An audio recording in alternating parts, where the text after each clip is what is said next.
Donc on va vous présenter en 3 grandes parties, d'accord, le portail Parcoursup et surtout en fait l'organisation temporelle de l'inscription sur Parcoursup, puisque vous allez voir en fait il y a 3 grandes étapes en fait pour pouvoir intégrer ce portail, sachant que c'est un portail qui permet l'entrée donc dans l'enseignement supérieur en post-bac, qui est mis en place par le ministère de l'Éducation nationale et de l'enseignement supérieur aussi, et qui regroupe normalement la quasi-totalité des formations post-bac qui existent sur le territoire. Il y a quelques formations potentiellement qui parfois ne sont pas intégrées et pour lesquelles il faut réaliser tout simplement un contact direct, mais c'est quand même extrêmement rare.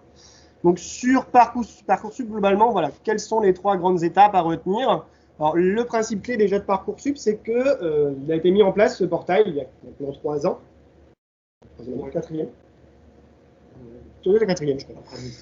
L'objectif était d'accompagner l'élève en sortie donc de bac avec des étapes qui soient bien claires et bien définies pour eux et qui leur permettent donc de s'orienter efficacement et éviter donc à la sortie en fait du bac qu'on ait des problématiques en fait de mauvaise orientation et donc de questionnement sur les premiers mois ou les années en fait qui suivent.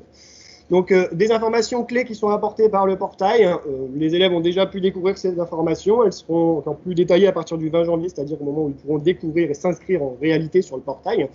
Et voilà, l'idée de ce portail, c'est de pouvoir présenter ces formations en détail, les attendus de ces formations, c'est-à-dire quels sont les niveaux attendus, quelles sont éventuellement les formations clés pour intégrer celles-ci, et puis visualiser donc les critères généraux d'examen des dossiers, comme je vous disais, les niveaux, etc., tout ce qui est demandé. La prise en compte donc d'un profil de chaque lycéen, puisque les élèves, lorsqu'ils vont s'inscrire, c'est pas juste une inscription avec un mot de passe et une petite adresse mail. Voilà, il y a tout un dossier à compléter lorsqu'on s'inscrit sur Parcoursup, qui permet de renseigner bien l'aspect scolaire et l'aspect donc évaluation formative, aspect appréciation, notes, etc., bulletin bien sûr, mais aussi un aspect cette fois-ci orientation et projet professionnel. Donc l'idée c'est que les établissements post-bac qui vont recevoir les demandes d'inscription et le plus d'informations également pour évaluer le dossier du candidat et qu'il le fasse efficacement. Des parcours, donc des réussites personnalisées à l'université, ça M. Noisette vous en reparlera dans la partie numéro 3. C'est une particularité de Parcoursup où il y a des possibilités de valider des intégrations par exemple en université avec des conditions si le niveau par exemple n'est pas suffisant ou n'est pas évalué comme suffisant par l'université. Bêtise, hein. Oui, voilà, c'est une sorte de mise à niveau en fait selon la formation dans laquelle vous venez et la licence, en tout cas la formation en université que vous souhaitez. Donc, quelquefois on va vous intégrer à condition que vous suiviez justement ce temps de remise à niveau, un petit peu comme ce qui est fait en BTS, hein, puisqu'il y a une remise à niveau aussi, simplement elle est un peu plus longue. C'est valable aussi pour tout ce qui est BUT, les anciens DUT. Il y a aussi en fait des possibilités d'intégration avec un lycée. Alors le calendrier justement en 3 étapes. La première étape, elle a démarré en novembre et elle se termine dans quelques jours, le 20 janvier, avec une possibilité de s'informer et de découvrir les formations qui sont proposées sur l'ensemble du territoire. On retrouve ensuite une étape où on sera sur la formulation des vœux à partir donc, du 20 janvier et jusqu'au 11 mars. Une étape, un petit temps complémentaire pour finaliser en fait le dossier jusqu'au 8 avril. Et à partir donc de l'ensemble de ces dossiers et de tout ce qui a été complété sur Parcoursup, il y aura une évaluation entre le 8 avril et le 27 mai par les établissements d'accueil des différents dossiers et puis des choix qui seront faits et qui seront présentés aux élèves à partir du 27 mai selon plusieurs phases successives d'intégration possible et d'information. Cette première étape, donc depuis fin novembre, ils ont la possibilité, les élèves, ils l'ont fait entre autres avec soit leur professeur principal, soit avec des intervenants en fait, que l'on a fait intervenir au niveau de l'établissement. Donc on a une association qui s'appelle le Recto Versois, qui intervient maintenant depuis quelques années auprès de nos terminales et qui travaille l'orientation de façon assez poussée avec ceux-ci et qui cernent en fait leur projet professionnel et qui essaient de visualiser ce qui est le plus logique en fonction de leur niveau et également de ce projet. Ils ont la possibilité aussi, donc depuis fin novembre, de consulter le site terminal 2020-2021 et Parcoursup, puisque Parcoursup est déjà accessible sans pour autant avoir un compte, mais permet de présenter déjà toutes les formations potentiellement existantes, une bonne partie des formations existantes, pouvoir déjà faire des premiers choix d'orientation. Aussi la possibilité, alors ils l'ont fait ce matin tous, ils sont tous allés sur le salon de l'étudiant, qui est aussi un salon, alors cette année virtuel, puisqu'en fait on n'a pas de salon à Mégacité avec le Covid bien évidemment. Donc c'est un outil qui est assez intéressant, un salon virtuel qui permet de découvrir les principales formations qui existent dans les Hauts-de-France, puisque là en fait ce sont des salons qui sont spécialisés par région. On peut aussi aller voir les autres régions, il y a d'autres salons. Mais voilà, un salon qui permet aussi d'augmenter un petit peu les possibilités de compréhension des formations possibles et qui regroupe aussi des conférences. C'est-à-dire que si vous voulez vous intéresser ou découvrir un peu plus en approfondissant un métier, un domaine professionnel, il y a des conférences qui sont revisionnables par la suite et qui permettent de continuer à travailler ce projet professionnel en plus de ce qui a été fait au sein de l'établissement. N'hésitez pas, c'est un outil assez intéressant. Alors, pas de semaine de l'orientation chez nous, c'est vraiment ces discussions avec les professeurs principaux et puis l'intervention de Recto Versoix qui joue ce rôle. Début décembre, alors c'est début décembre, le problème pour nous c'est que généralement ils nous envoient toujours la fiche après le premier conseil de classe. Donc chez nous, en fait, la fiche de dialogue, elle n'est pas remplie en tant que telle, mais elle est faite, c'est une feuille de questionnement qui est faite avec Recto Versoix, qui a en fait les mêmes objectifs globalement, donc vous avez répondu à votre fiche de dialogue, mais avec l'association. Et depuis le 20 décembre, les élèves ont la possibilité donc d'aller sur ce site justement de Parcoursup et de s'informer déjà sur la procédure, puisque le site Parcoursup vous présente l'ensemble des différentes étapes clés et vraiment de façon assez bien faite, d'accord, ces différentes étapes, les différentes dates obligatoires à respecter. Et puis vous avez le moteur de recherche de formation qui est possible, qui est accessible également et qui, par domaine de compétences ou par localisation, vous y permet d'identifier ces différents établissements et ce qui est proposé. Donc, il ne faut vraiment ne surtout pas hésiter, il est accessible dès maintenant et même après l'inscription. Surtout, il faut absolument utiliser ce moteur de recherche pour formuler le plus de vœux possible. On vous l'a dit, on vous l'a redit, on vous le redira. Il faut vraiment, vous avez peut-être déjà une idée très précise en fait de votre projet professionnel, peut-être déjà même un établissement qui vous a potentiellement dit oui. Vous allez le voir et que voilà, vous avez déjà fait un tour avec eux. Surtout, ne vous arrêtez pas à un seul vœu. Vous avez cette possibilité, c'est pas de bêtises, vous avez toujours la possibilité, mais si cet établissement ferme ses souhaits, si au final ne respecte pas ce qu'il vous a proposé, ou si pour une raison X ou Y, administrativement ou quoi que ce soit, ils ont plus de demandes, et ils vous disent non, si vous n'êtes pas inscrit ailleurs, ils ne vous prendront pas. Donc il faut absolument avoir des portes de secours et formuler la quasi-totalité des vœux qui sont formulables sur le site Parcoursup pour avoir éventuellement des portes de secours, d'accord, ou de sortie s'il y avait besoin, d'accord. Donc surtout, utilisez ce moteur de recherche pour chercher toutes les potentialités de vos souhaits, mais également des choix annexes s'il y a besoin. Donc, comme on vous disait, voilà, Terminal 2020-2021 et Parcoursup. Donc, plus de 17 000 fiches de formation détaillées. Quoi chercher? Donc sur ces 17 000 formations disponibles, vous avez également des formations en apprentissage qui sont disponibles. Des formations non sélectives avec tout ce qui va être licence, les licences avec option santé pour tout ce qui est médecine, etc.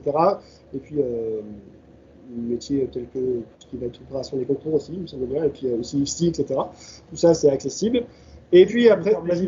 Sur les formations non sélectives, les licences, elles ne sont pas sélectives. Mais vous doutez bien que pour une licence donnée, il n'y a pas non plus un nombre illimité de places.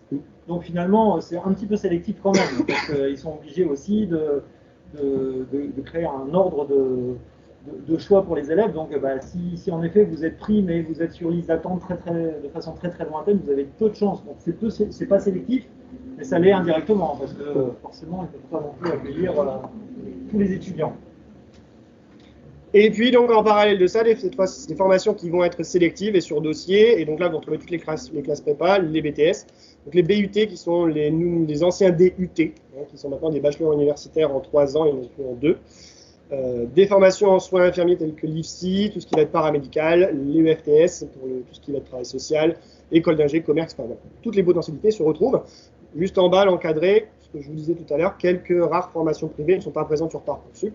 Donc, je sais qu'il y avait Marie, par exemple, ce matin, on cherchait sa formation, elle l'a retrouvée sur Parcoursup en tant que telle. Pour autant, contactez surtout les structures directement dans ce cas-là, si vous ne les retrouvez pas sur Parcoursup, mais vous les avez identifiés sur un autre outil pour connaître pourquoi tout simplement vous ne les retrouvez pas sur Parcoursup. Est-ce qu'elles sont présentes mais vous ne les avez pas identifiées, ou alors est-ce qu'il faut passer par un dossier annexe, d'accord, qui n'est pas intégré sur Parcoursup. On n'a pas trop le droit, mais...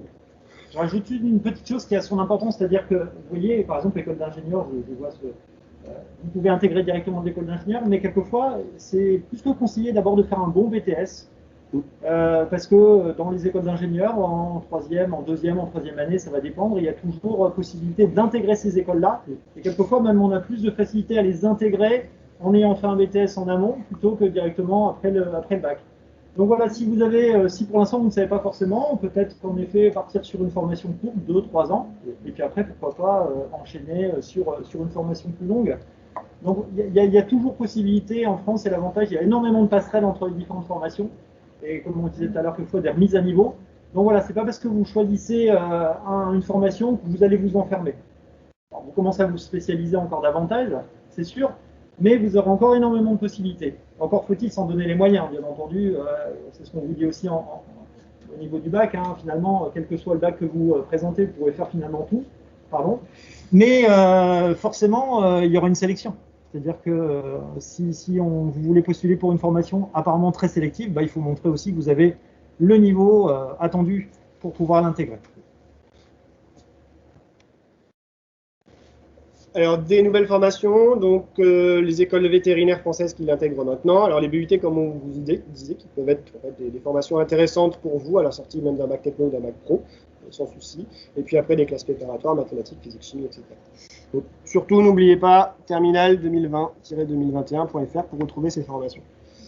Accompagnement des candidats en situation de handicap, d'accord, ou atteindre un trouble de santé. Vous avez pour chaque formation les coordonnées d'un référent handicap qui est indiqué, d'accord, sur les fiches formation que vous consultez en fait sur le site Parcoursup. Donc, vous avez également la possibilité de renseigner une fiche de liaison dans le dossier Parcoursup, c'est-à-dire à l'inscription. Vous allez avoir donc une possibilité donc de saisie sur cette fiche de liaison, qui est facultative, qui est quand même vivement recommandée pour pouvoir bien, tout simplement avoir un outil d'information des formations, sachant que, attention, elle ne sera pas transmise à la formation dans ses choix. C'est-à-dire que pour faire ses choix, je ne dis pas de bêtises, hein, pour faire en fait la sélection après en fait des demandes, on n'a pas en fait la fiche d'handicap ou en tout cas de liaison qui est formulée. Elle n'est utilisée qu'à la suite en fait de la validation des vœux par les structures qui ont à ce moment-là donc ces fiches de liaison qui permettent d'amorcer la rentrée en préparant en fait les besoins, éventuellement les adaptations en fait de parcours s'il y a besoin. Donc ouais, vas-y.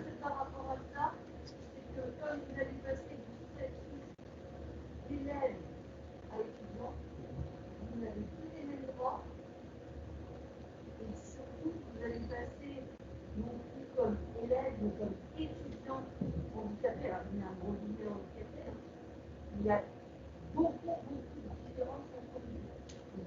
Préparez bien, donc ceux qui ont cette particularité, préparez bien votre dossier. Et renseignez-vous vraiment sur cette formation. C'est vrai que ça reste très compliqué de passer de l'un à l'autre. Mais ce n'est pas impossible, et il y a des outils qui sont mis en place. C'est beaucoup plus compliqué. Et encore plus pour la vraie voie professionnelle où vous devenez travailleur handicapé. Encore plus compliqué.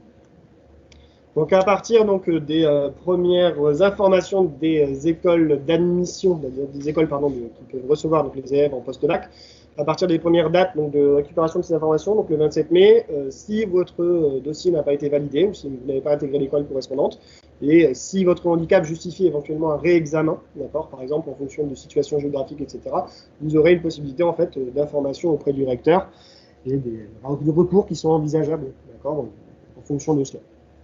En tout cas, surtout renseignez-vous déjà sur ces référents handicap au départ, ça peut être très utile. Je vais laisser M. Goubet continuer qui va vous présenter la deuxième étape. Donc, à partir de ce 20 janvier, les possibilités d'inscription. Donc, comme on disait tout à l'heure, le 20 janvier, c'est mercredi, hein, donc ça va vite arriver. Tout à l'heure, on écoutait un peu les conversations. Il y en a certains d'entre vous qui sont encore dans le doute sur ce que vous voulez rentrer dans Parcoursup. On va voir après le nombre de vœux. Enfin, c'est déjà noté plus ou moins le nombre de sous-vœux. Mais Monsieur Beaucourt le disait tout à l'heure, vous avez un choix tellement important que voilà, élargissez au départ et après vous ferez votre choix peut-être ultérieurement. On dit d'habitude au niveau de la préparation du projet d'orientation, finalement, on incite toujours les élèves à aller aux portes ouvertes, en tout cas aller se renseigner au salon d'étudiants. Là, vous savez que vu la situation, forcément, il y a très peu de choses d'ouvertes. Simplement, si vous êtes intéressé par des écoles, allez toujours voir sur leur site internet parce qu'il y a énormément d'écoles qui mettent en place des webinaires, possibilité de faire des visios, enfin voilà. Après, c'est forcément différent de ce qu'on connaît d'habitude, où on aime bien aller sur le site et voir un petit peu comment sont les locaux, rencontrer les enseignants, les élèves, les étudiants. Là, c'est plus compliqué, mais vous l'avez vu à travers le webinaire que vous avez suivi, soit hier, soit aujourd'hui, selon la classe, il y a quand même énormément de choses qui sont mises en place en substitution. Alors, ça ne vaut pas encore une fois ce qu'on connaît d'habitude, mais voilà, ça c'est important. Donc, si vous regardez les dates, hein, donc le 20 janvier mercredi, le 11 mars, on va en parler, c'est la fin de formulation des vœux, et le 8 avril, il faudra simplement confirmer. Donc vous ne serez pas obligé de confirmer tous vos vœux. On vous incite quand même à le faire, hein, puisque après vous aurez encore le temps de réfléchir. Mais voilà, il faudra absolument respecter ces dates. Alors j'en parle tout de suite. Alors quand on dit le 11 mars, n'attendez pas le 10 ou le 11 mars pour le faire. D'accord ? On fait ça au fur et à mesure, tout au long du second trimestre. C'est quand même assez long de créer tout son parcours sur Parcoursup. Hein. Il y a une partie qui se fait en classe avec les enseignants. Mais il y a énormément de renseignements, donc si vous attendez le dernier moment, vous allez être pris de court et vous n'aurez pas forcément le temps d'aller voir les différentes formations qui vous intéressent. Donc on anticipe, c'est-à-dire dès mercredi, finalement, on commence déjà à faire les premières démarches, à remplir ce qui est à remplir, etc. Il y a des choses très personnelles Voilà. qu'on ne peut pas remplir avec vous, parce que par exemple, il y a les impôts de vos parents, il y a des choses comme ça. Il y a des choses qu'on ne peut absolument pas remplir avec vous. Alors, pour le bac techno, vous allez avoir vos enseignants quand même pour les prochaines semaines qui vont pouvoir vous accompagner. Les bacs pro, vous partez en stage aujourd'hui. D'accord ? Ça tombe mal, on sait, on n'a pas le choix, c'est comme ça. Mais vous allez être pour les prochaines semaines, seul, entre guillemets, d'accord, devant l'ordinateur pour vous inscrire et faire ses premiers choix. Comme le disait M. Goubet, n'attendez pas votre retour. Votre retour, il restera à peine 15 jours pour finaliser votre dossier. Donc, vous avez eu l'ensemble de vos codes INE et INA pour vous inscrire par Mme Legendre. Vous allez les recevoir à partir de la semaine prochaine avec votre bulletin du bac blanc dans un courrier. D'accord ? Et vous aurez la procédure pour vous réinscrire sur Parcoursup à partir de la semaine prochaine. S'il y a un souci d'inscription, de code, etc., la semaine prochaine, vous devez nous contacter déjà pour qu'on puisse faire le point et que vous soyez inscrit. D'accord ?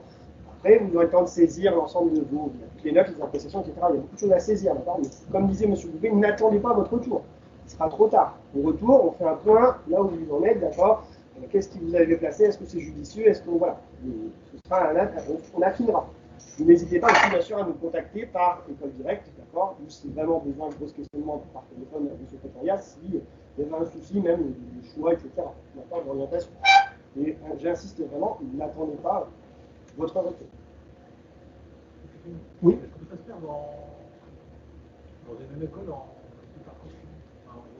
en voir Oui, bien entendu. Il y a pas de... Là, on va le voir justement sur la déclinaison, mais comme il y a un nombre de vœux et de sous-vœux très important, et on distingue les deux, bien entendu. Par exemple, quelqu'un qui est intéressé par le BTS-STA peut s'inscrire à la fois en initial et en apprentissage. Il n'y a pas de contradiction à ce niveau-là. Oui, voilà.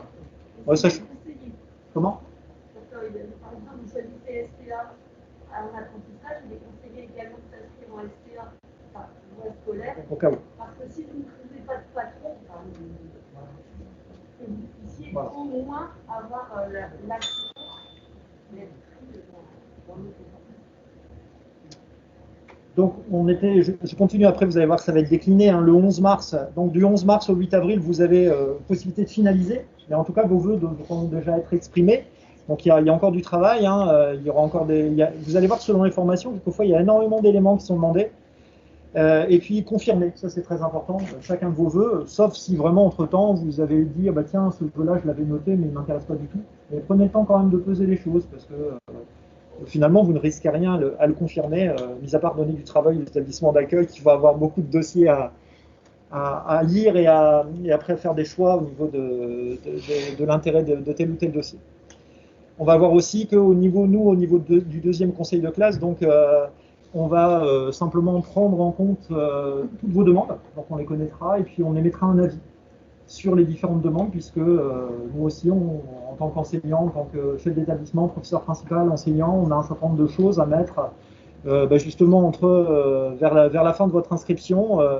Nous, on a aussi à donner un avis sur chaque formation de l'élève.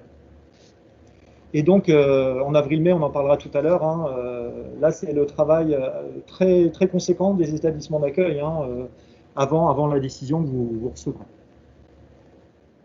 Alors, pour s'inscrire sur Parcoursup, c'est relativement simple, hein. D'abord, alors une chose très importante, il faut une adresse mail valide. Donc, adresse mail valide, ça veut dire il faut que vous puissiez consulter les mails que vous recevez sur cette adresse-là. D'accord? Bon, vous en avez une avec le CNEAP. Il n'y a pas de question à se poser. Enfin, utilisez cette adresse mail. Voilà. Vous en avez une pro qui vous est attribuée par l'établissement. D'accord, vous avez un code et vous avez en plus un service informatique derrière qui peut vous aider si vous avez un souci par notre représentant informatique. Donc surtout, utilisez cette adresse et n'oubliez pas les codes d'accès, effectivement. Et sinon, si vous n'avez pas accès à cette adresse mail, vous n'allez pas avoir l'ensemble des informations de date, de délai, de retour en fait des établissements sur votre parcours. Ça va être très compliqué. Alors ensuite, vous aurez besoin du numéro INA. Alors nous, souvent, on hésite, mais je crois que c'est le INE qui est nécessaire. Alors, vous voyez, c'est contradictoire finalement ce qui est noté. On est en lycée agricole, mais finalement, c'est le INE. Il est sur le bulletin scolaire. De toute façon, on a les deux numéros. Donc, voilà, il y a les deux. Donc, et on les a, donc au cas où, il y a toujours moyen de le retrouver. Alors là, vous n'êtes pas concerné pour les lycées français à l'étranger, puisque c'est particulier. Alors, voilà. Alors, très très important, parce que finalement, je pense que vous allez plus utiliser ce biais-là, c'est-à-dire renseigner un numéro de téléphone portable pour recevoir les alertes envoyées par la plateforme. Je pense que vous allez plus souvent consulter votre portable que votre adresse mail, enfin, j'imagine, les habitudes que chacun peut avoir. Et les parents, n'hésitez pas aussi à renseigner votre numéro de téléphone, comme ça vous pouvez être averti en même temps que votre enfant de, justement, tiens, j'ai reçu une notification qui m'indique oui, je suis pris au BTS à la bibliothèque à Sainte-Colette, donc c'est parfait. Donc voilà, donc ça, n'hésitez pas. Alors, vous recevez beaucoup d'alertes, hein, c'est très fréquent, et puis après, ça dure un certain temps, donc quelquefois, mais au moins comme ça, vous pouvez suivre vraiment. Il vaut mieux être deux à être averti de ce genre de choses que d'être tout seul. Ensuite, alors, pour formuler des vœux motivés, voilà. Alors, en quelques lignes, vous allez expliquer pourquoi vous avez fait tel ou tel vœu. Alors, vous allez être accompagné par le professeur principal, mais pas uniquement, hein, par tous les enseignants, c'est-à-dire que n'hésitez pas à nous demander un petit peu ce qu'on en pense. Alors, quand vous avez des vœux très différents, évitez de faire des copier-coller. Moi, j'avoue que quelquefois, je regarde un peu ce que les élèves ont marqué, donc ils font on va dire, une explication relativement intéressante pour une formation, après ils font un copier-coller, ils changent très peu de choses, et quelquefois ils oublient de changer un nom, donc en fait c'est complètement incohérent. Donc, essayez de personnaliser à chaque fois par rapport à la formation qui vous intéresse. Parce que je pense que c'est lu, et donc si on voit que c'est un copier-coller, et que bon, finalement, allez, on a envoyé la même chose aux autres établissements, on va se dire oui, en fait il est intéressé, mais pas plus que ça. Donc voilà. C'est pour ça qu'il faut faire pas mal de vœux, mais il faut bien y réfléchir quand même, parce que si vous n'êtes pas motivé, vous n'allez pas pouvoir l'exprimer. Alors les vœux nous sont donc classés, donc c'est aussi là, le changement. Alors admission post-bac, c'était il y a déjà 4 ans, mais à l'ancienne plateforme, on a été obligé de faire un classement. C'est-à-dire, tiens, moi je préférais d'abord faire telle ou telle formation. Là, il n'y a plus de classement. Donc c'est les établissements d'accueil qui vont justement faire une sélection par rapport à un certain nombre de critères, et on vous l'expliquera après. C'est aussi pour éviter une autocensure de votre part. Alors pour les formations sélectives ou non sélectives, il faut toujours motiver ses vœux avec, vous allez voir, quelquefois des particularités enseignées plus ou moins importantes selon les formations. Alors, vous avez jusqu'à 10 vœux et 10 vœux supplémentaires pour les formations d'apprentissage, donc 10 vœux pour les formations classiques, initiales, et 10 vœux supplémentaires pour les formations d'apprentissage. Et pour chacun des vœux, vous avez 10 voire plus de sous-vœux. Donc en fait, vous avez énormément de possibilités. Alors quand je dis un vœu, par exemple, vous êtes intéressé par le BTS à la bibliothèque, vous choisissez l'établissement de Corbie et vous choisissez 9 autres établissements dans la région ou dans les régions limitrophes. Donc vous voyez, en fait, finalement, on peut quand même postuler à énormément de formations distinctes. Et le conseil, diversifiez vos vœux. C'est-à-dire, c'est vrai que si vous choisissez les mêmes formations et que finalement on s'aperçoit que vous n'êtes pas forcément, enfin en tout cas l'établissement d'accueil pense que vous n'êtes pas forcément les plus aptes à suivre celle-ci, peut-être qu'à la fin vous aurez des réponses négatives pour chacun, et c'est déjà arrivé. Et donc on va voir qu'il y a une procédure complémentaire, mais c'est important de bien choisir et de diversifier et de ne pas prendre que des formations. Par exemple, quelqu'un qui prendrait une seule formation, qui choisit même 10 établissements, si on s'aperçoit qu'il n'est pas fait pour ça, il va vite se retrouver avec des réponses négatives. Donc en 2020, il y avait 9 vœux en moyenne, vous voyez, c'est quand même conséquent. Après, ça reste une moyenne. Il faut la relativiser. Mais voilà, n'hésitez pas. Essayez même des formations qui, a priori, vous dites que j'ai peut-être pas de chance, on ne sait jamais. Alors, un vœu multiple est un regroupement de plusieurs formations similaires, c'est ce que je vous disais ici. Donc, dans un vœu, vous allez pouvoir faire des sous-vœux, donc 10 établissements distincts qui accueillent la même formation. Donc voilà, chaque vœu multiple est composé de sous-vœux qui correspondent chacun à un établissement différent. Vous pouvez choisir un ou plusieurs établissements sans avoir besoin de les classer. C'est pareil ça, c'est à la fois les vœux qui ne sont pas classés et les sous-vœux non plus. Donc tous les établissements vont recevoir en même temps, plus ou moins tous les dossiers, et vont faire le tri et la sélection. Alors, les formations dont le nombre de sous-vœux est limité à 10 par vœu multiple, donc au total 20 sous-vœux. Donc vous avez, je pense que pour beaucoup d'entre vous, vous souhaitez faire un BTS, donc les nouveaux BUT, Bachelor universitaire de technologie, donc maintenant sur 3 ans, si je ne me trompe pas. Donc par spécialité à l'échelle nationale, tout à l'heure il y a une des étudiantes qui avait fait un DUT en génie biologie, vous voyez, c'est une des mentions des anciens DUT, donc je pense qu'en BUT vous avez à peu près la même chose. Non, je pense voilà, c'est les mêmes, je crois. Les DNMAT, c'est des diplômes nationaux des métiers d'art et du design. Donc ça peut être intéressant parce que pour certains d'entre vous, ça peut permettre de choisir en fait un vœu très différent des vœux plus classiques de BTS ou de BUT. Donc les DCG, diplômes de comptabilité, excusez-moi, et de gestion, regroupés à l'échelle nationale, et les classes prépa. Donc classes préparatoires littéraires, scientifiques, économiques. Donc voilà, donc ça par vœu, vous pouvez faire 10 sous-vœux à chaque fois.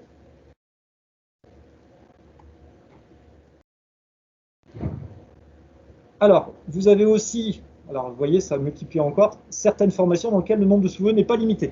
Donc, c'est-à-dire si vous choisissez un institut de formation en soins infirmiers, je ne sais pas combien il y en a en France, mais finalement, vous pouvez postuler pour tous les instituts. Et ça représente un seul vœu. Donc, vous voyez...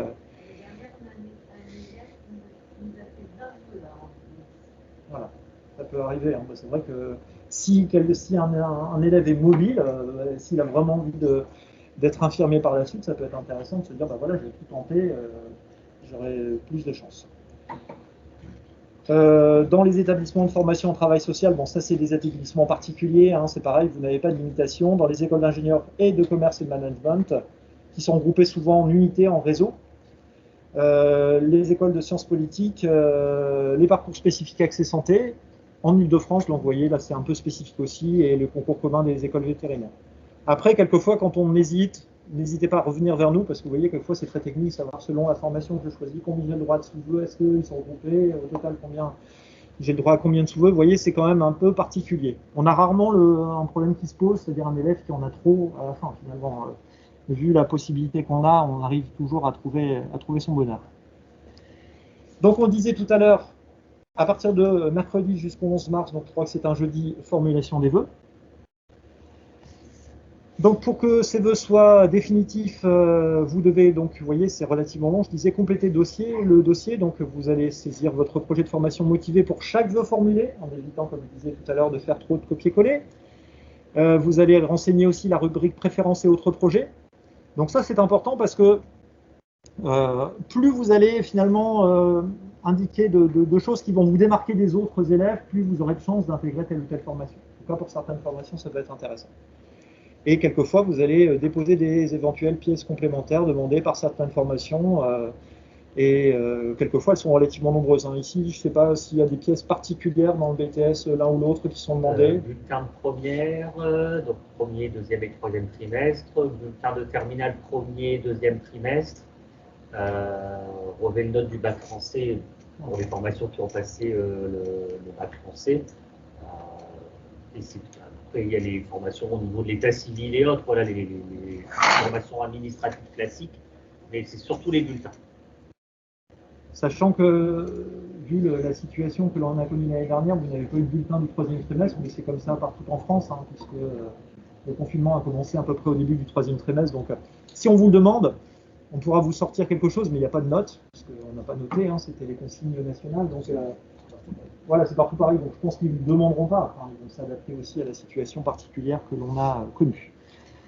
Et donc, quand vous avez complété vos vœux, donc jusqu'au 11 mars, après vous devez les confirmer. Et donc c'est important, si vous n'avez pas confirmé un vœu avant le 8 avril, il ne sera pas examiné par la formation. Mais vraiment, voilà, 23h59, voilà, c'est vraiment la date limite. Et pareil, on anticipe au maximum pour ne pas avoir de mauvaises surprises. Donc, il faut mieux finalement vérifier plusieurs fois que... Oui, madame? Deux par deux?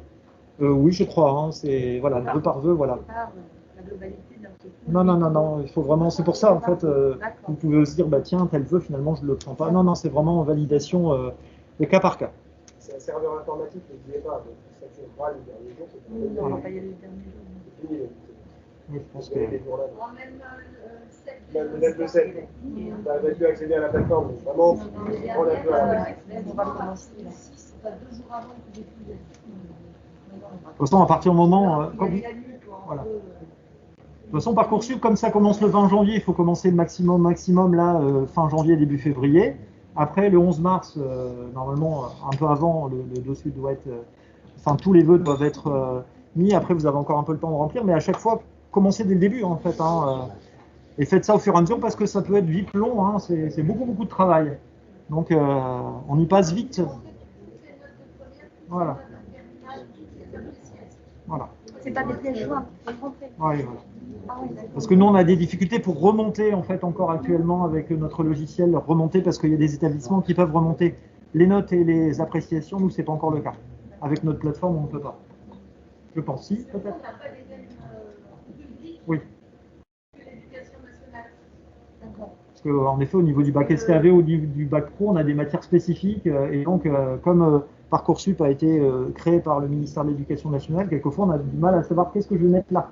Donc, c'est pour ça que le dialogue avec les enseignants est important. Si vous avez un doute, vous demandez, tiens, il met...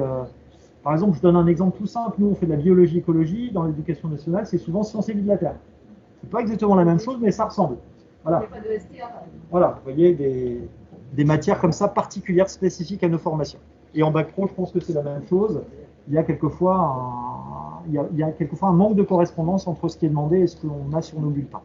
Et dans l'expression de la motivation, est-ce qu'il faut parler aussi que de la motivation pour la formation? Non, pas de la motivation pour l'établissement. Enfin, je vais prendre un exemple. Nous, on va faire des conférences d'établissement à partir de demain. Vous allez voir que vous avez très peu de lignes. D'accord. Je pense que ça peut être 7 lignes maximum. Ah, d'accord. Oui, donc ça va être vraiment des choses assez courtes. Si vous avez la possibilité, je ne saurais pas vous dire combien de lignes, mais en effet. Et après aussi, voilà. Et en plus de la formation, c'est peut-être déjà, même s'il ne faut pas, c'est de voir à l'après en fait. C'est-à-dire, en général, une formation, elle est ancrée dans un parcours. Si vous avez la place, bien entendu. Je ne saurais pas vous dire le nombre de mots, hein, c'est vrai qu'il y a souvent une limitation. Mais bien réfléchir en amont, en effet, à ce qu'on va noter sur ce point-là. Et donc, je finis juste ça avant de laisser la parole à Monsieur Noisette. Donc, vous voyez, il y a un temps entre le moment où vous avez fini de rentrer vos vœux, de les confirmer, et le moment où vous allez recevoir des réponses, c'est-à-dire fin mai. Et puis après, ça s'étend sur quand même plusieurs semaines, puisque par les établissements d'accueil, donc le lycée Sainte-Colette en est un, donc reçoit entre-temps les dossiers. Enfin, quand il dit reçoit, il les imprime, hein, parce que c'est par voie numérique, si je ne me trompe pas.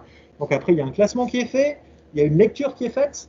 Et puis après, il y a une commission qui se réunit et qui décide en effet sur différents critères un petit peu finalement un ordre de priorité sur tel ou tel dossier. Donc ça prend quand même énormément de temps et donc vous allez recevoir ensuite à partir du 27 mai des réponses au fur et à mesure et Monsieur Noisette va vous expliquer un petit peu comment ça consiste, qu'est-ce qu'il faut faire, qu'est-ce qu'il ne faut pas faire.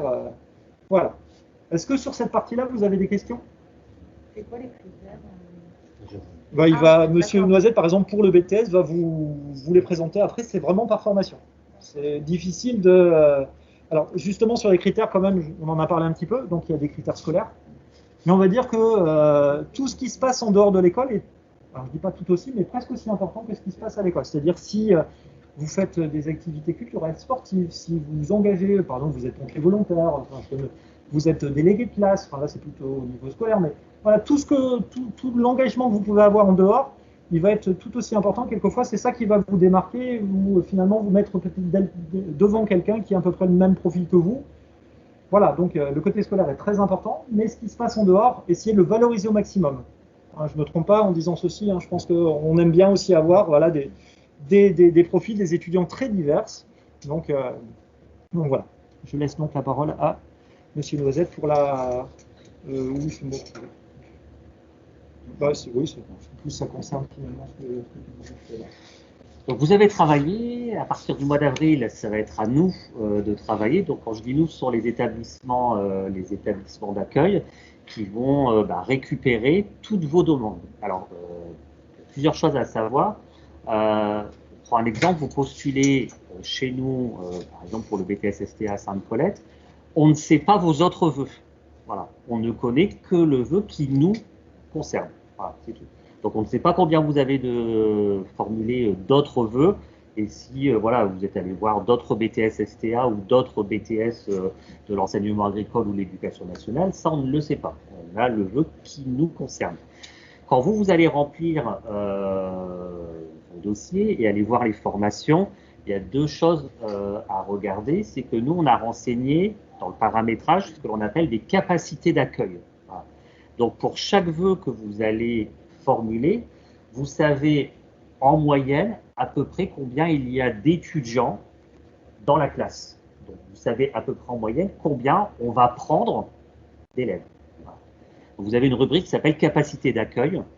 Et c'est à consulter parce que ça vous permet d'avoir déjà une représentation de la classe.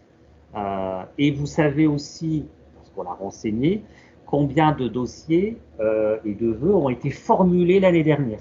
Voilà. Ça vous donne on va dire une ordre de grandeur. Par exemple, si vous avez une classe avec une capacité de 24 et que l'année dernière, la commission d'accueil de cet établissement pour ce BTS a étudié 190 dossiers, voilà, ça vous permet d'avoir une représentation. Par rapport à ce que disait M. Goubet sur les critères d'examen des dossiers, vous les avez aussi, c'est une nouveauté de cette année. L'année dernière, on a dû remplir ce qu'on appelle un rapport public. C'est-à-dire qu'on doit porter à la connaissance du public les critères sur lesquels on s'est basé pour étudier les dossiers et quelle est l'importance qu'on leur a accordée. Donc, par exemple, pour le cas de Sainte-Colette, un des premiers critères, ça va être résultats scolaires, notes. On s'est basé sur les bulletins et les appréciations des enseignants et on a coché le critère important. Voilà. Par exemple, tout ce qui concerne le savoir-être de l'élève et donc son comportement, on va le voir dans les appréciations des enseignants, dans la fiche à venir, et on a coché comme degré d'attention essentiel. Voilà. Et ça, vous l'avez pour chaque établissement. Voilà. Et donc, vous pouvez aussi, je ne vais pas dire jouer, mais vous savez aussi ce qu'attendent les établissements comme profil d'étudiants par rapport à ces critères et au degré d'attention qu'on apporte pour chacun des critères. Donc, bien regarder la capacité d'accueil, bien regarder le nombre total de dossiers reçus l'année dernière par l'établissement pour la formation demandée, et bien regarder aussi les critères d'examen des dossiers sur lesquels on va se baser pour classer les dossiers. Donc, comme je vous disais, par rapport aux critères et aux capacités d'accueil, de l'autre côté, on va dire, du miroir, on va diviser en 3 groupes. On va faire un groupe élèves bac techno, un groupe élèves bac pro et un groupe autre, c'est-à-dire bac général et étudiants venant de bac plus. Voilà. Donc cette capacité d'accueil, par exemple, de 24, on peut dire, dans les 24, on en veut 8 qui viennent de bac pro, 8 qui viennent de bac techno et 8 qui viennent de formation autre, bac général et bac plus. Voilà. Au niveau de chaque dossier, on va tout recevoir, tout imprimer et tout lire. Aussi bien votre projet de formation motivé, aussi bien vos activités centres d'intérêt, parce que ça nous permet de vous connaître. Voilà, mettez en valeur, voilà, mettez-vous en valeur par rapport à ce que vous pouvez faire en dehors du cercle scolaire. La fiche à venir qui est renseignée par les enseignants, et puis voilà, vous avez vos bulletins scolaires première et deuxième année. Dans les bulletins de première et deuxième année, il y a des notes, certes, mais ce qui est aussi très important, ce sont les appréciations des enseignants. Je dis tout le temps, une moyenne, c'est assez subjectif. À 12 de moyenne en maths, ça peut dépendre du nombre d'évaluations que vous avez eues pour arriver à ce 12 de moyenne, ça peut dépendre du niveau de la classe, ça peut dépendre aussi de la manière de corriger de l'enseignant et de ses exigences. Donc, c'est un peu relatif. Par contre, les appréciations, elles sont universelles.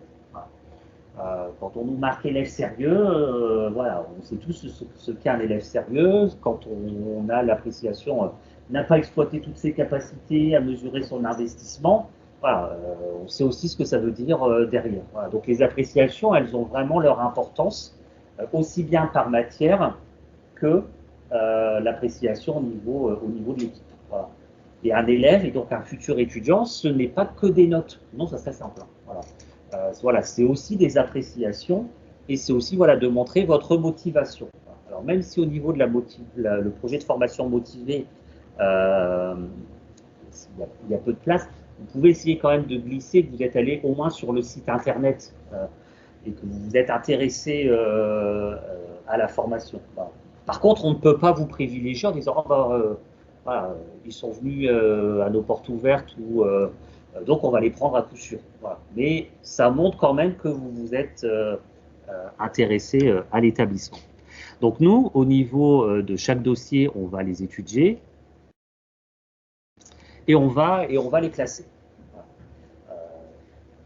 Tout dossier est étudié et tout dossier est classé, c'est-à-dire qu'on va donner une réponse, sauf vraiment s'il y a une erreur d'orientation. Un exemple type, quelqu'un qui a fait un bac pro menuiserie, voilà, et qui dit bah, je veux faire un BTS à la bibliothèque. Voilà. Tout de suite, on va le mettre entre guillemets hors jeu et dire bah non, ça ne correspond pas, aux attendus de la formation.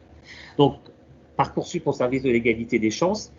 Il y a des places qui sont priorisées pour les lycéens boursiers. C'est pour ça qu'on vous demande, voilà, en parallèle, de faire cette simulation au niveau de bourse. C'est là où il y a besoin du revenu fiscal de référence. Et un nombre de places est priorisé pour les bacheliers de bac pro et de bac techno. C'est pour ça que vous êtes sur différents groupes. Un groupe bac techno, un groupe bac pro, un groupe autre. Voilà. Donc on va réaliser, quand on fait nos commissions de classement, finalement on va faire 3 classements. Voilà. Les parents qui n'ont pas de bourse au niveau du lycée, je dirais qu'entre le lycée et les BTS ou les autres écoles, il n'y a aucun lien. C'est-à-dire que quelqu'un ne peut ne pas boursier au lycée, mais être boursier en tant qu'étudiant. Donc, surtout les parents, n'hésitez pas à remplir ces documents et à demander une possibilité de bourse. Parce que ça va dépendre des enfants qui sont en école supérieure, ça va dépendre des distances, ça va dépendre de plein d'autres choses par rapport au lycée. Donc surtout, n'hésitez pas à remplir ces demandes de bourse. C'est vraiment très très important. Alors au niveau des réponses que nous on va vous apporter, je repars sur le principe d'une capacité d'accueil d'une classe de 24. Dans cette capacité d'accueil de 24, le groupe Bac Techno, c'est 8 places. Voilà. Mais on a étudié 16 dossiers. Voilà. On a classé ces dossiers. Celui que, en tout cas, nous, on a mis en position 1, 2, 3, 4, 5, 6, 7, 8, jusqu'au 16. Voilà. On a classé tous les dossiers. Comme notre groupe est de 8, vous êtes dans la phase principale si vous vous retrouvez classé entre 1 et 8. Après, vous êtes dans ce qu'on appelle la liste d'attente. Voilà. Donc, vous allez recevoir des réponses à partir du 27 mai et on va vous dire, par exemple, vous avez postulé pour tel BTS, vous étiez dans le groupe Bac Techno, il y avait 8 places, vous êtes en 6e position, on vous dit, voilà, l'établissement vous a accepté dans sa formation. Voilà.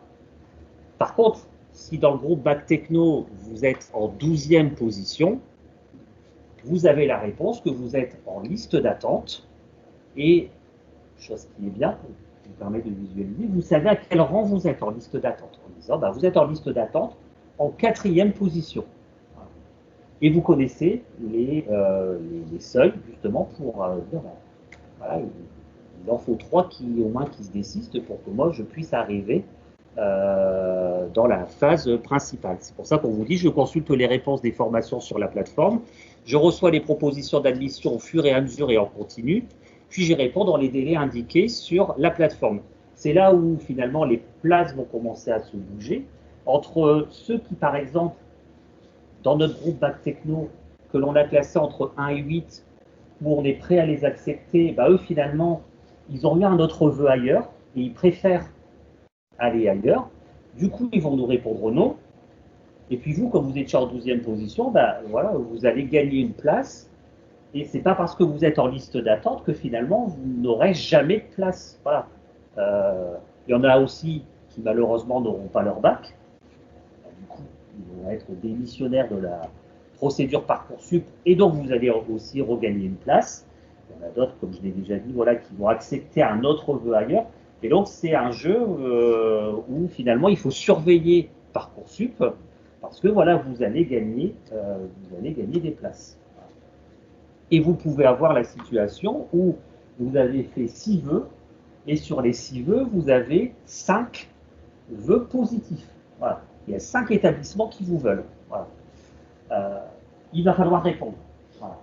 Vous ne pouvez pas garder 5 vœux positifs. Sinon, si tout le monde fait ça, tout le monde bloque la procédure. Et finalement, il n'y a pas de place qui se libère nulle part. Si vous avez 5 vœux positifs, vous ne pouvez qu'en conserver pendant un temps, au niveau des dates, vous ne pouvez qu'en conserver que 2 positifs. Voilà. Parce qu'il va falloir renoncer à 3 autres vœux. Et le fait de renoncer à 3 autres vœux et de dire non, ça permettra à 3 personnes qui sont sur liste d'attente de se positionner. Donc nous, on vous met sur liste d'attente, et finalement, vous pouvez aussi vous mettre sur liste d'attente. Voilà. Vous pouvez dire, c'est bon, je suis pris dans cet établissement, ils me veulent, moi je veux y aller, c'est parfait, c'est un oui mutuel. Il ne manque plus que les résultats du bac pour confirmer ma présence, et puis finalement, Parcoursup s'arrête. Voilà, pour vous. Il suffira juste, voilà, ensuite de contacter l'établissement pour effectuer l'inscription administrative. On peut vous dire oui, c'est bon, on vous veut. Et puis vous dites, c'est bien, mais je suis en liste d'attente sur d'autres établissements. Je vais encore attendre un peu, je ne vais pas vous répondre tout de suite. Je vous mets sur liste d'attente. Peut-être que je vais gagner des places dans l'établissement où j'aimerais bien aller, donc je vais attendre un petit peu. Si dans l'établissement où je souhaite vraiment aller, si je tombe dans la phase principale, je leur confirmerai chez eux, je vous dirai non chez vous. Et puis, si finalement dans l'établissement où vraiment je voulais aller, je suis toujours sur liste d'attente, et puis quand je vois la place que j'ai sur la liste d'attente, je n'arriverai jamais à la liste principale. Vous dites, finalement, je vous ai mis en attente, mais j'y arriverai quand même. Voilà. Donc, c'est à vous, voilà, de voir aussi. Donc, certes, vous avez des délais de réponse. Il va falloir être réactif, mais il faut aussi être prudent. Mais voilà, il ne faut pas cliquer tout de suite. Voilà. Si vous êtes sûr, tant mieux, mais réfléchissez bien. C'est un jeu de stratégie et quelquefois un peu de patience, voilà, puisque tout le monde va répondre en même temps, et c'est pour ça qu'on vous dit d'aller sur Parcoursup, de laisser une adresse mail valide, de laisser un numéro de portable valide, puisque ça peut changer d'une minute à l'autre, voilà, parce que les places vont se libérer, ainsi de suite. Donc du 29 juin au 1er juillet, point d'étape, si j'ai conservé des vœux pour lesquels je suis en liste d'attente, je me connecte pour indiquer ce qui m'intéresse toujours. Le mardi 6 juillet, vous avez les résultats du bac. Le mercredi 14 juillet, les formations envoient leur dernière proposition d'admission de la phase principale. Et le 16 juillet, c'est ce que l'on appelle le dernier jour pour accepter une proposition. Ça, c'est une nouveauté depuis 2 ans. Vous ne pouvez pas nous laisser en attente jusqu'au 1er septembre. C'est pour ça qu'il y a 2 ans, beaucoup d'étudiants sont restés, comme on dit, sur le carreau. Et que finalement, c'était je reste en attente, je reste en attente. Et finalement, bah vous ne saviez pas où vous alliez aller réellement, et nous, on ne savait pas l'effectif réel que l'on allait avoir d'étudiants. Maintenant, depuis l'année dernière, c'est le 16 juillet, on bloque les compteurs. Voilà. Vous êtes obligé de répondre. Voilà. Et si vous ne répondez pas, bah, tout s'annule. Il faut faire, à un moment donné, il faudra faire un choix. Voilà. Il faudra quand même se décider de là où vous voulez aller l'année prochaine. Il faut mettre la fin au suspense, bah, pour vous comme pour nous. Imaginons que, malgré tous les vœux que vous avez formulés, personne ne veut de vous. Voilà. Il se peut que vous ayez eu des réponses négatives à tous vos vœux. Là, c'est la grande déconvenue. Il y a ce que l'on appelle une procédure complémentaire qui se met en place du 16 juin au 16 septembre, où vous pouvez formuler des nouveaux vœux. Vous n'êtes pas limité. Vous pouvez formuler des nouveaux vœux dans d'autres établissements, dans d'autres BTS, que vous n'aviez pas vu pendant la procédure principale. Peut-être que vous choisissez en dépit. Attention, il y a aussi des très bons dossiers en procédure complémentaire en disant, par exemple, moi je voulais absolument faire un BUT et puis j'ai postulé dans tous les BUT génie biologique possibles et inimaginables. Au final, ils m'ont tous dit non ou alors ils m'ont mis sur liste d'attente, mais finalement, vous pouvez être 117e sur liste d'attente. Voilà. Bon, au final, il n'y a plus rien. Le 16 juillet, c'est tout, j'ai plus de place. Vous allez dire, du coup, je vais me reporter peut-être sur un BTS. Et c'est là où voilà, on a des nouveaux candidats qui apparaissent. Là, il faut être très réactif. Voilà. Parce que vous postulez, nous, on reçoit la demande, on doit vous répondre maximum dans les 24 heures. Voilà. L'idée, c'est que personne ne se retrouve sans rien à la rentrée scolaire. Donc là, c'est vous postulez, on a directement votre dossier qui arrive, on lit votre dossier, on vous donne une réponse et vous devez vous aussi nous répondre le plus vite possible. Même si, on va dire, les établissements sont fermés en tant que tel, parce que vous allez tomber aussi sur la période où, on va dire, du 15 juillet au 15 août, les établissements scolaires sont fermés. Donc vous allez quelquefois choisir un établissement que vous n'aurez pas l'occasion de visiter tout de suite. Alors il y a toujours un responsable de formation qui va prendre contact avec vous, mais voilà, c'est des vœux qui sont quelquefois plus incertains pour vous.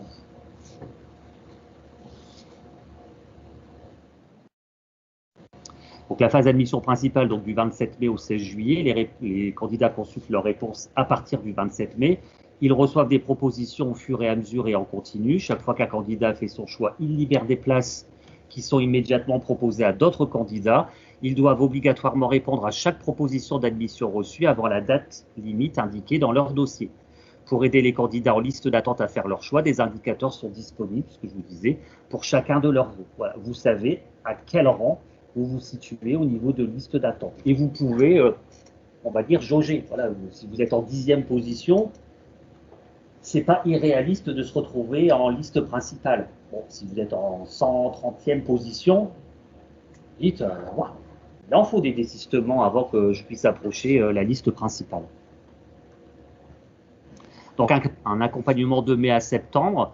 Les lycéens qui n'ont fait que des demandes de formation sélective et qui n'ont reçu que des réponses négatives peuvent demander un accompagnement individuel ou collectif pour préparer ce que l'on appelle la phase complémentaire. Il vous faut rebondir. Voilà. Vous n'êtes pas pris en licence, vous n'êtes pas pris en BUT. Vous pouvez dire, au final, je vais faire un BTS. Ou le BTS que vous voulez, finalement, c'est pas celui dans lequel vous avez été accepté, mais vous voulez aller dans un BTS. Il vous faut reconsulter les présentations de formation sur Parcoursup. Du 16 juin au 16 septembre, pendant la phase complémentaire, les lycéens peuvent formuler jusqu'à 10 nouveaux vœux dans des formations disposant de places disponibles. Voilà. Encore faut-il qu'il reste des places. Voilà. Et à partir du 10 juillet, alors là c'est qu'on appelle le KS, c'est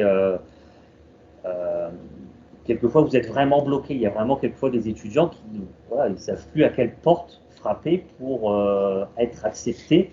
Et dans ce cas-là, votre dossier est suivi par, on va dire, des conseillers d'orientation, qui regardent par rapport à vos souhaits, les types d'établissements qui pourraient vous convenir, même si vous n'y avez pas pensé à la base. Donc un numéro vert, une messagerie contact, des réseaux sociaux. Donc ne pas attendre la dernière minute sans vous l'a dit et redit. Voilà, vous n'êtes pas les seuls. On est pratiquement, entre ceux qui sont en terminale et ceux qui sont en réorientation, c'est à peu près 1 million d'élèves qui vont candidater sur Parcoursup. Échanger au sein de son lycée et profiter des opportunités de rencontre. Profiter des éléments pour s'inscrire et renseigner les coordonnées des représentants, aborder la phase d'admission sereinement et s'abonner aux comptes sociaux.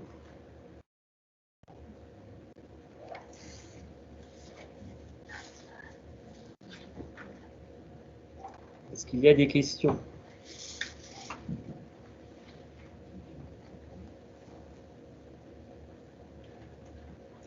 Le Parcoursup vous apporte une dose de stress par an comme enfant, c'est normal. Voilà. Parce qu'on a quelquefois l'impression d'une loterie. Voilà. Où voilà, on fait des vœux, puis ça mouline, puis d'un seul coup, voilà, on a une réponse aux vœux.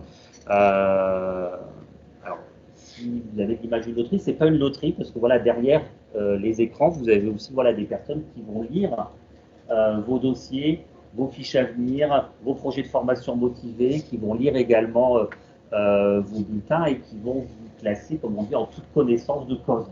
Voilà. Après, on ne peut pas rentrer en contact avec vous. Voilà. De toute façon, les dossiers, nous, sont anonymes. Voilà. Dans les commissions de classement, on n'a pas des noms et des prénoms. On a une suite de numéros et de lettres. Voilà. Donc on va dire le candidat 8016 ABC. Voilà. Voilà, on ne sait pas qui vous êtes.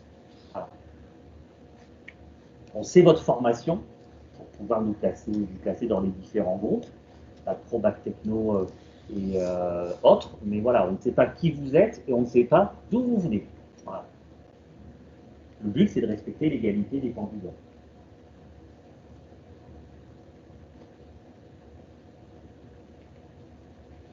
Est-ce que parfois, dans certains établissements, il est nécessaire de faire une préinscription en parallèle? Non. Non, on laisse faire Parcoursup. On vous laisse faire Parcoursup. Après, une fois que vous avez eu la réponse, par exemple, du oui définitive, par exemple, à partir du 27 mai, il manque la formalité du bac. Vous pouvez quand même téléphoner. Par exemple, si vous voulez absolument une place à l'internat, en disant j'ai répondu oui définitive, mais j'aimerais bien quand même pré-réserver l'internat et j'ai peur d'attendre les résultats du bac et j'ai peur que le 7 juillet, finalement, il n'y ait plus de place. Ça, vous pouvez contacter l'établissement en disant je vous ai répondu un oui définitif, je n'ai pas encore les résultats du bac, mais j'aimerais juste pré-réserver une chambre à l'internat. On ne peut pas accepter de candidature à part au niveau Parcoursup. Même si, par exemple, on se voit aujourd'hui en face à face, au niveau de la charte Parcoursup, on ne peut pas vous distribuer un dossier en tant que tel. Et même si vous êtes du même établissement. Voilà.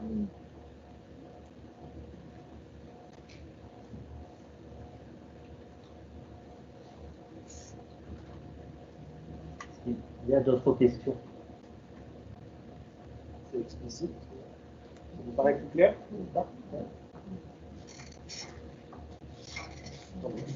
Là, c'est vous qui avez la grosse partie du travail à faire, en lien aussi avec les professeurs principaux. Mais voilà, les formations, je trouve qu'elles sont bien présentées dans les attendus et dans les contenus, dans les critères et dans les capacités d'accueil.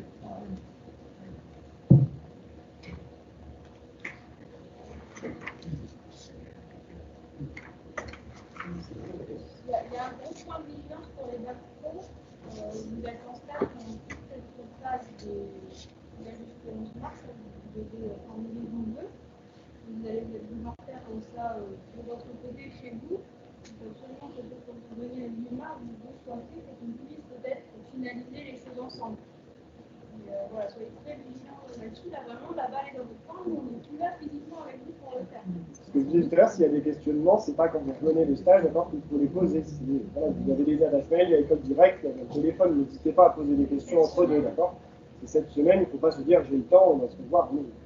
La classe ici, elle doit être faite quasiment en totalité quand vous venez. D'accord. Vous pouvez vous aiguiller à distance s'il y a vraiment des questions, mais n'hésitez pas. D'accord. La plateforme sera sûrement surchargée en plus la semaine, et si vous allez rentrer les vacances. S'il y a des zones informatiques, ça va être encore